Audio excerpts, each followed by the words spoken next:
All right, now we're going to talk about the first sign, which is basal body temperature. So let's start out by talking about what basal body temperature is. So essentially, basal body temperature is a temperature that your body is at rest. So when you're laying down, your heart is pumping, you're breathing, and you're digesting, but you're likely not doing much else. So your body isn't having to perform movements, etc. So as you start to track your basal body temperature, we will talk about how hormones affect this here in a minute, but there are changes that happen throughout your cycle that gives us an indication of what's going on with your hormones and with ovulation based on a slight change that happens in your basal body temperature. So by tracking your basal body temperature, we're able to see a thermal shift that occurs after ovulation. And this gives us an indication of what's going on with your hormones and with ovulation. So the best time to take your basal body temperature is in the morning upon waking, like the very first thing you do. You wake up, roll over, grab your thermometer off the side table, and take your temperature.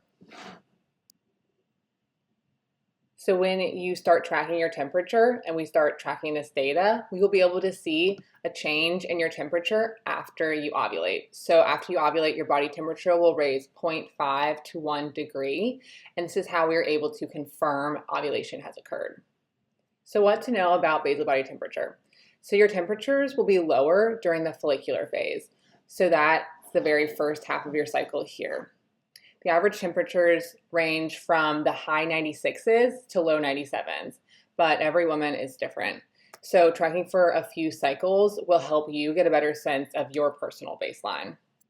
And then after your follicular phase, your temperatures will raise 0.5 to 1 degree, and you'll see that spike after ovulation occurs, as you see here.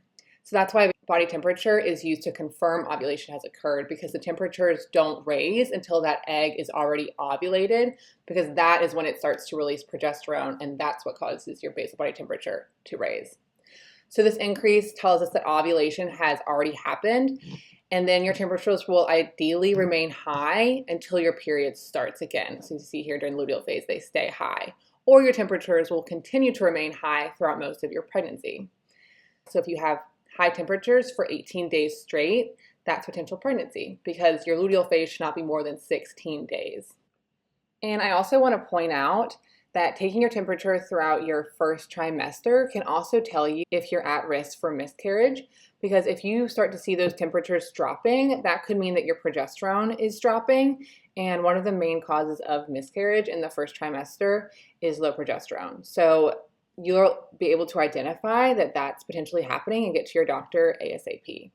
So as you begin to track your basal body temperature, we want you to focus on the patterns, not every detail. As you can see here, there are small variations from day to day, and that's why we need to graph the numbers on a chart so we can see the overall pattern. So now let's get into how to take your basal body temperature. And it's really as simple as taking your temperature first thing in the morning before you get out of bed each day. Just put your thermometer next to your phone and take your temperature. It's helpful to leave your thermometer in place for a few minutes before pushing the on button, just to help you get a more accurate reading. And then it's also really helpful to take your temperature around the same time every morning, because your basal body temperature raises with every additional 30 minutes that you sleep. So if you wake up between 6 and 7:30 during the week, that's no big deal. But if you sleep until 11 on the weekend and you usually wake up at 7 during the week, that will bring different results. So that could be confusing. So you need to make sure that you make a note of those days that you sleep in. So when you're looking back at your cycle, you don't get confused by that information. So we need to get a thermometer. So a basal body thermometer is a thermometer that has 2 decimal points. So like 98.04 or 97.82. So you can see those slight changes that happen in your cycle. So you can get one of these at a local drugstore or on Amazon, of course. This one is just an example of one that I've used in the past, is from Natural Cycles. So you can order that through their website and also use their app as well. So this app just shows you how you take your temperature and then enter in the data that you got on the thermometer, and it will chart it for you. And then you can enter in symptoms and such throughout your cycle. So these are some of the basal body temperature wearable devices that are really cool and do make it a little bit easier to be consistent. But I want you to just get started with thermometer. It's cheaper, and maybe you'll want to invest in one of these once you realize how cool all of this is. So the Aura Ring is really great because it's a ring. You're always wearing it, and it'll take that temperature for you and actually sync up to natural cycles automatically. Ava Tracker is one that you wear on your arm, so you just put it on before you go to bed. And then OvuSense you actually place vaginally, and it'll take your temperature for you. And then Temp Drop is another one that people really like, and it also goes on your arm. So I would get started with just the basic BBT thermometer and then advance to one of these that would fit your needs best. So we also need to take note of events that may affect your basal body temperature. So we need to note unusual events like when you got really poor sleep, maybe less than 5 hours of sleep. We need to make note of that. If you woke up and were feeling a little bit under the weather or like a little feverish, if you are under a period of extreme stress, if you traveled, maybe woke up extra early or changed time zones, we would want you to note that. If you woke up and exercised before taking your basal body temperature, definitely note that. And of course, alcohol affects your basal body temperature. So if you drank the night before, make note of that when you take your temperature the next morning. And taking basal body temperature is the best way for us to confirm that ovulation has in fact occurred. It is not predictive of ovulation. So in order for us to confirm ovulation occurred, we are looking for 3 consecutive days of increased basal body temperatures that are higher than 6 normal pre-ovulatory temperatures. So if you see that one temperature is higher than previous days, maybe you were sick or you slept in.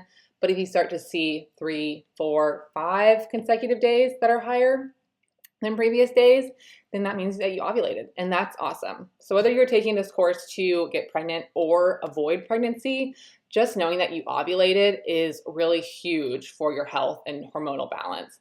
So if you're hoping to get pregnant and you didn't get pregnant this cycle, I know it can be discouraging, but I still want you to do a little happy dance, because just the fact that you ovulated is huge, because you can't get pregnant if you're not ovulating. So I want you to celebrate this a little bit and be really proud of your body, because this is honestly such an accomplishment. So again, your basal body temperature will raise 0.5 to 1 degree Fahrenheit after ovulation, and we want it to persist for 2 weeks of your luteal phase. So now let's start looking at some charts. So you can see here, these blue dots are the temperatures of each day, and then you can see here, there's where the temperatures are listed on the side.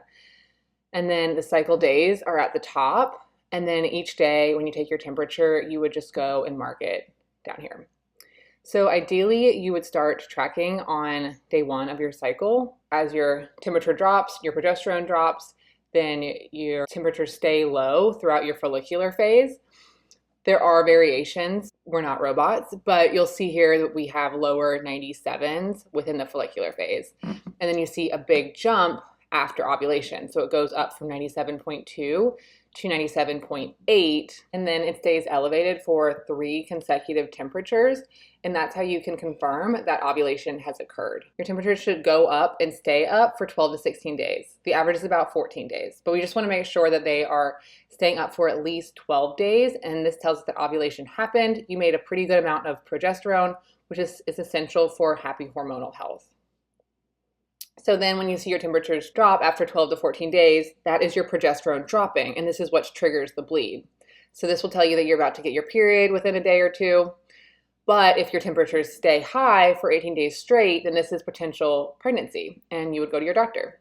So this chart shows an individual who ovulated a little bit later than day 14. So as you can see here, the follicular phase, which is all these lower temperatures here, went on from day 1 to day 24. So they didn't ovulate until day 24 of their cycle. So this illustrates an important point, because a lot of women who don't chart are continually fearful when their periods seem late, not realizing that the long cycles are usually simply due to ovulating later, which is easily identified through taking your waking temperature. So having a cycle like this, where you have delayed ovulation, could happen to anybody. So whether you are used to having a longer menstrual cycle, but it could also happen to somebody who has a more regular menstrual cycle, like anywhere from 28 to 30 days. And that's because if you are under a lot of stress in a given month, maybe you have a lot of work stress or school stress, or you're traveling a lot, or you've been sick a lot that month, your body will say, hey, okay, I'm gonna postpone ovulation for a minute until you are good and ready to go, and then we'll get things up and going again. So just a reminder that this could happen to anyone, but that's why tracking your temperature is so helpful, so you don't have to freak out when your temperature is a little bit late. You are super prepared for that because you knew that you didn't ovulate until a certain period of time. So taking your waking temperature is helpful to confirm ovulation, like we've been discussing, but it's also really helpful to determine the length of your luteal phase. So that is the phase between ovulation and the start of your period. And we really want that time frame to be around 12 to 16 days. So if your luteal phase is not the ideal length, we need to implement some interventions to improve your egg quality and your progesterone levels. So maybe it goes up and stays up for 6 or 7 days, and then you see a bleed. That's meaning that your body is not able to produce enough progesterone, and we need to improve that. Whether this is for hormonal health or fertility, it's really important for your long-term health. So some signs of low progesterone are the luteal phase being less than 10 days, having low temperatures in the luteal phase because your progesterone increases your basal body temperature. So maybe your temperature spikes to confirm ovulation, but then drops back below that cover line, or it just kind of hovers right around that cover line. That is something we need to address. Also, if you notice cervical mucus or spotting in your luteal phase, that also indicates low progesterone. And then if you get labs taken and you get the progesterone taken 7 days after ovulation, that's ideally your peak progesterone. So if your serum blood tests, they need to be above 8 nanograms per milliliter or 25 nanomoles per liter.